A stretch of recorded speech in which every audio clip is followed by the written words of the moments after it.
All right, so today we're going to go over my first impressions of the Unfolded Circle Remote 3. Had this driving the system for a few days now.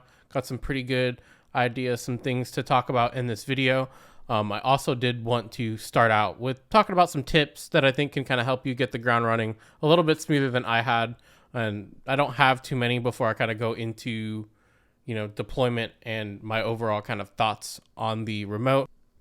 So starting with the first tip, I'm going to go with disable CEC wherever you can, on your receiver, on your TV, any external devices as well. I ran into an issue that took me about a day to figure out when I really thought about the flow of my system. But my, anytime I'm trying to leave a scene, right? So I'm in my watch Apple TV activity. If I tried to switch to play PlayStation, or I tried to switch to really any other source that didn't involve the Apple TV, it was turning off my TV. And I was wondering if it was something wrong with the IR blaster or something with my configuration, but no, it was CEC, the Apple TV, setting a TV through my receiver to my TV, essentially saying, hey, turn off. When I turn off, disabling that immediately fixed it. I've essentially had no issues with input switching, with the flows again. They're all located in that media group that I created in the last video. So disabling CEC really going to give you a good advantage of just making sure that the only control that's in your system, but it's going to help with troubleshooting, going to help with system stability. And then if you have uses for CEC, I'd bring them in post Unfolded Circle Remote 3 configuration to really get you going on that front. Next thing that I think is going to help a ton is static IPs for everything. Everything that you are going to interact with the remote, set a static IP. That includes the remote itself. That includes the docks. That includes your processor, your AV receiver, any media devices, your Apple TVs, your Zidus, your Kaleidoscapes. This will give you the smoothest experience. I have dabbled with, DHCP, leaving it on. Doesn't seem to make too much of a difference, but I do notice a little bit of faster, snappier reconnects when things are just set static. It's going to, later down the line, just going to make things a lot easier.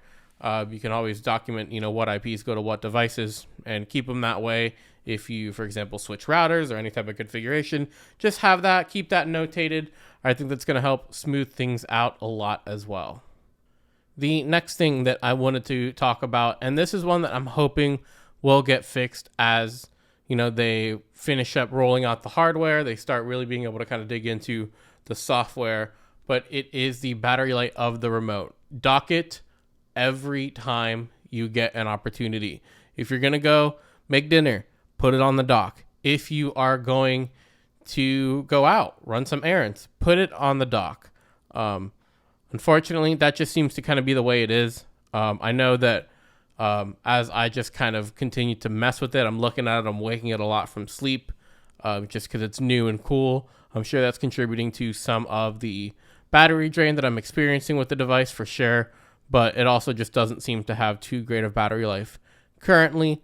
It's not the worst, and I actually do still think it's more stable than my Harmony, especially when I kind of leave it alone and it doesn't come online for, a few hours if I'm just stuck in a game or something. But I think kind of from general day-to-day use, it does have something to kind of be desired. So definitely, take advantage of your charging dock. Put it somewhere that's convenient.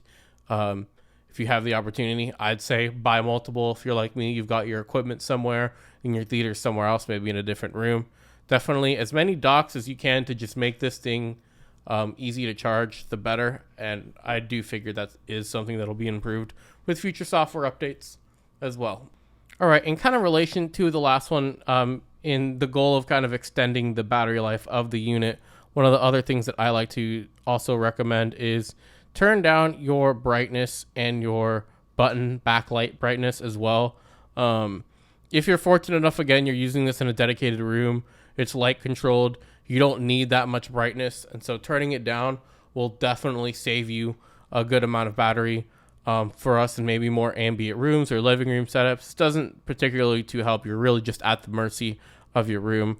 But for me, I do have a good deal of ambient light, but I also have the ability to shut out quite a bit.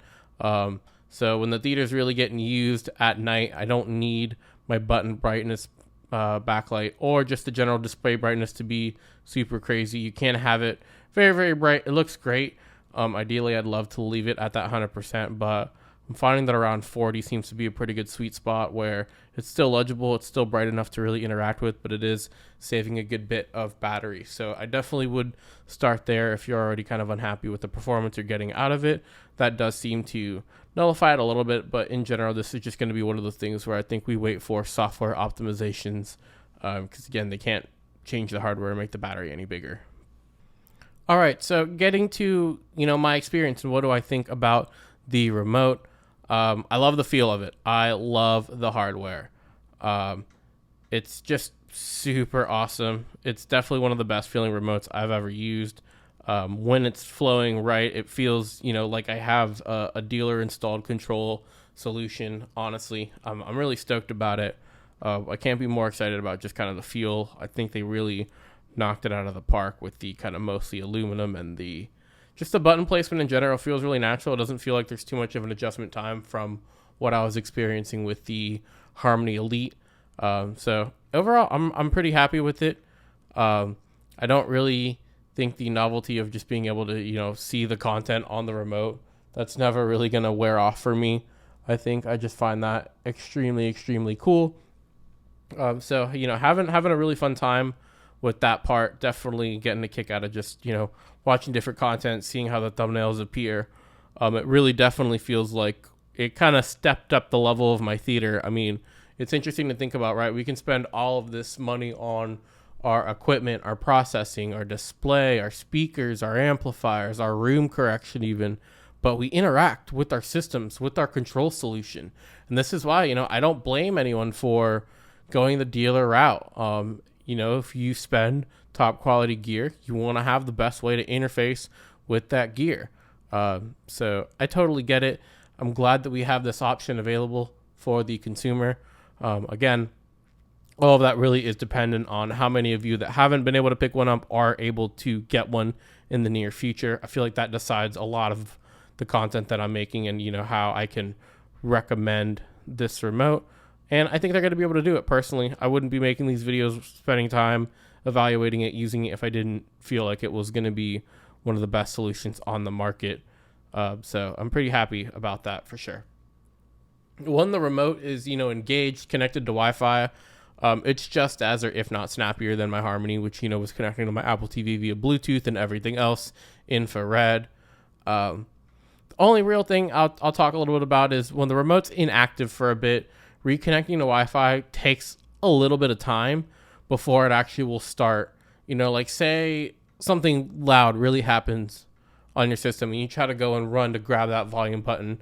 You might be sitting there for a second while the remote reconnects to Wi-Fi and then establishes a connection to your AVR and then is able to turn on the volume, where the Harmony, that's advantage of being completely infrared and just Bluetooth to the dock.